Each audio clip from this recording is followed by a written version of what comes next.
السلام علیکم بچوں، آج کا ہمارا عنوان ہے بارش اور دریا۔ کسی ایک روشن صبح میں سورج اپنی آب و تاب کے ساتھ چمک رہا ہے، وہیں ایک مچھیرا سمندر سے مچھلیاں پکڑ کر سکھا رہا ہے۔ کچھ ہی دور پر ایک دھوبن کپڑے دھو رہی ہے اور وہ بھی ان کپڑوں کو خشک کر رہی ہے۔ اسی طرح سے کمہار برتن بنا رہے ہیں مٹی کے اور انہیں سوکھنے کے لیے رکھ رہے ہیں۔ تو یہ جو سوکھنے کا عمل ہوتا ہے نا بچوں، یہ کس طرح انجام پاتا ہے؟ ان چیزوں میں موجود جو نمی پائی جاتی ہے وہ نمی فضا میں شامل ہوتی ہے، اس طرح سے چیزیں سوکھتی ہے۔ تو اسی عمل کو ہم کیا کہتے ہیں؟ عمل تبخیر کہتے ہیں۔ عمل تبخیر دراصل وہ عمل ہے جس میں چیزوں میں موجود نمی آبی بخارات کی شکل میں بھاپ بن کر فضا میں شامل ہو جاتی ہے، اسی کو ہم عمل تبخیر کہیں گے۔ یہ عمل سمندروں میں بڑے پیمانے پر پایا جاتا ہے، کیونکہ وہاں سورج کی روشنی پڑتی ہے، پانی زیادہ ہوتا ہے تو زیادہ مقدار میں آبی بخارات خارج ہوتے ہیں۔ یہ آبی بخارات سمندروں سے خارج ہو کر بھاپ کی شکل میں اونچائی پر پہنچ جاتے ہیں، لیکن ان میں سے جو چند آبی بخارات ہوتے ہیں وہ گرد و غبار کے ساتھ مل کر اوپر نہیں جا سکتے، وہ فضا میں ہی باقی رہ جاتے ہیں، موجود رہ جاتے ہیں۔ اسے ہم رطوبت کہتے ہیں، جو گرمی کا سبب بنتے ہیں۔ بارش کا جو دور ہوتا ہے، جو بارش برستی ہے، اسے ہم آبی دور کہتے ہیں۔ آبی دور ایک مسلسل ہونے والا عمل ہے، یعنی کہ یہ اپنے آپ کو دہراتے رہتا۔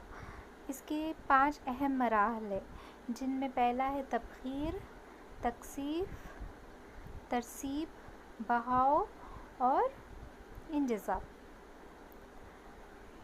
تبخیر جیسے ہم دیکھے تھے کہ بڑے بڑے سمندروں سے، دریاؤں سے، ندیوں سے پانی جو ہے نا بھاپ بن کر، یعنی کہ آبی بخارات بن کر، جب گرمی اس پر پڑتی ہے تو وہ کیا ہو جاتے ہیں؟ آبی بخارات بھاپ بن کر اوپر کی طرف اٹھتے ہیں، سمندروں سے، دریاؤں سے یا ندیوں سے۔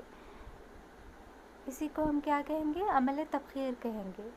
عمل تبخیر جو ہے آبی کرے سے فضائی کرے کی طرف ہوتا ہے یہ عمل، یعنی کہ آبی بخارات جو ہے زمین سے آسمان کی طرف بڑھتے ہیں۔ یہ جو تبخیر ہوتی ہے اس کے بعد تکثیف کا عمل شروع ہوتا ہے۔ تکثیف یا انجماد بھی کہہ سکتے ہیں ہم اسے۔ یہ جو آبی بخارات کے ذرات ہوتے ہیں یہ ایک بلندی پر پہنچ کر جمنا شروع ہو جاتے ہیں، کیونکہ حرارت کم ہوتی ہے تو یہ چھوٹے چھوٹے ذرات بن جاتے، پھر اوپر جا کر قطرے جو رہتے نا وہ چھوٹے چھوٹے ذرات بن جاتے پانی کے۔ پھر یہ ذرات ایک دوسرے کے قریب آتے ہوئے بہت زیادہ جب ہو جاتے تو وہ بادل کی شکل اختیار کر لیتے۔ اب یہ جو بادل ہوتے ہیں وہ ہوا کے ذریعے ایک مقام سے دوسرے مقام کی طرف سفر کرتے رہتے ہیں، یعنی کہ ایک مقام سے دوسرے مقام کو پہنچتے ہیں۔ یہاں پر جو عمل ہوتا ہے وہ ترسیب کا عمل ہوتا ہے، یعنی کہ برسنا۔ جب یہ بہت زیادہ وزنی ہو جاتے ہیں تو برس جاتے ہیں اور بارش ہوتی ہے، اسی کو ترسیب کہتے ہیں، بارش کو ہی ترسیب کہتے ہیں۔ ترسیب کی کچھ قسمیں بھی ہیں۔ ترسیب کا اصل مطلب کیا ہوتا ہے بچوں؟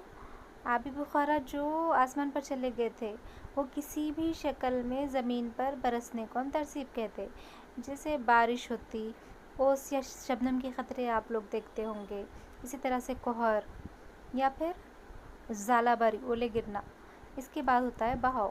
بہاؤ یعنی کہ جب بارش ہو گئی، ٹھیک ہے، ترسیب کا عمل ہو گیا، ہو جانے کے بعد کیا ہوتا ہے؟ پانی کا بہاؤ عمل میں آتا ہے، یعنی کہ پانی کیا ہوتا ہے؟ ندیوں سے، نالوں سے، زمین سے بہتا ہوا مختلف دریاؤں میں جا کر مل جاتا ہے، سمندروں میں مل جاتا ہے۔ اس طرح سے برف بھی پہاڑوں سے گرمی زیادہ ہونے کے سبب بہتی ہے، اسے بھی ہم بہاؤ میں شامل کر سکتے ہیں۔ تو یہ جو بہاؤ ہوتا ہے وہ کہاں سے ہوتا ہے؟ ندیوں اور دریاؤں سے ہوتے ہوئے سمندروں میں آ جاتا ہے۔ اسی طرح سے آخری عمل ہے انجذاب۔ انجذاب جو ہوتا ہے نا بچوں، پانی جب بہتا ہے تو تھوڑا پانی زمین اپنے اندر جذب کر لیتی ہے، پانی کی کچھ مقدار زمین کے اندر، زمین کی اندرونی پرتوں میں جذب ہو جاتی ہے، اسی کو ہم زیر زمین پانی کہتے ہیں، جسے بورویل کے ذریعے ہم نکالتے ہیں۔ تو اس طرح سے نا بچوں یہ تمام دور مسلسل چلتے رہتا ہے۔